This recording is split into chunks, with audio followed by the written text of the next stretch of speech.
Hi there, glad to see you're back. We are at our final lesson in this module. In this lesson, we'll practice the language and pronunciation skills that we learned in our previous lessons and apply them to a variety of specific scenarios or situations that you might actually have through phone role play. As I mentioned in a previous lesson, we use phones today in many different ways than in the past and may actually speak on them less and less. How much do you talk on the phone a day for business? Whether you talk less than an hour or for several hours throughout the day, the phone conversation is still a very valuable business tool. Unlike texting or emailing, it is direct and personal.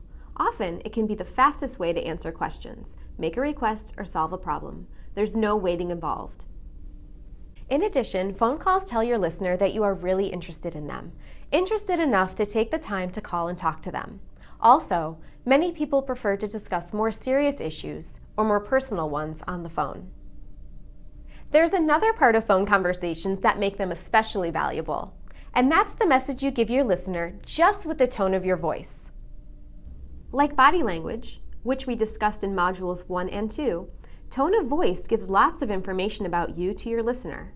It lets them know how you feel about something or about them. For examples, tone of voice lets your listener hear your smile. Tone of voice shows you're agreeable, friendly, and helpful.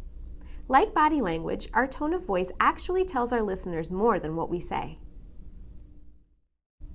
And if we don't get the chance to talk with a person, voicemail makes it easy to leave a complete and clear message and allows listeners to hear our tone as well as our words.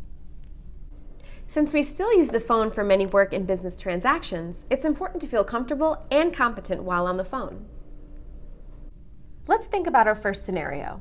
In this situation, a customer calls to place an order and a salesperson responds.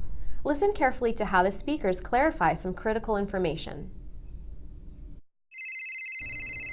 Hello, Phone Orders International. This is Jan. How may I help you?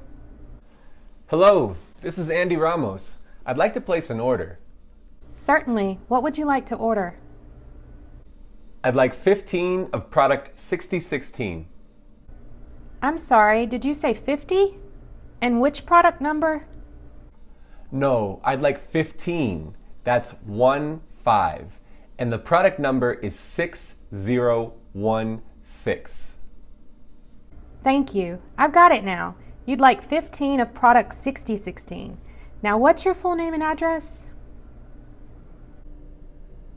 Will Andy receive his order? Yes.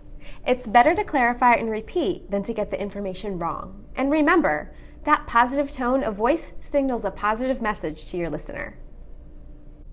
In this next scenario, a customer calls for more information. Listen carefully for the speaker's response to an unexpected event. Hello. Good morning. This is Suzi Lee. I heard about your business from a friend. Could you give me more information? Certainly. What would you like to know? I'd like to find out a little bit more about your company. Miss Lee? Yes? Excuse me, I didn't catch what you said. Could you say it again, please? Of course. As I was saying, Again, a quick request for clarification solves the problem and saves the call. In this next scenario, a worker calls his manager to ask for help with a problem at work. Hi, Michelle. This is Jeff. Hi, Jeff. What's going on? Actually, I'm having a problem with one of my team members. Could you give me some advice? Certainly. Thanks so much. I really appreciate your help with this. Since you've been out of town, this is what's been going on.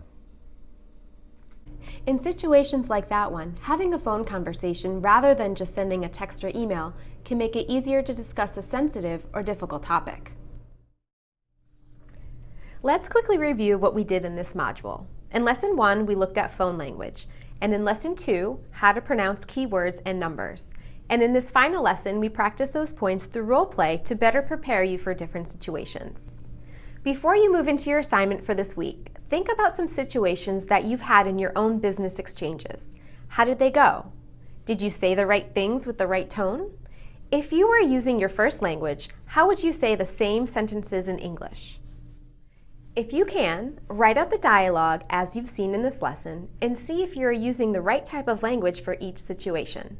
Phone role play is a great way to practice these scenarios in English, and with practice, every one of them will help you to communicate your message and reach your speaking goals. See you in our next module.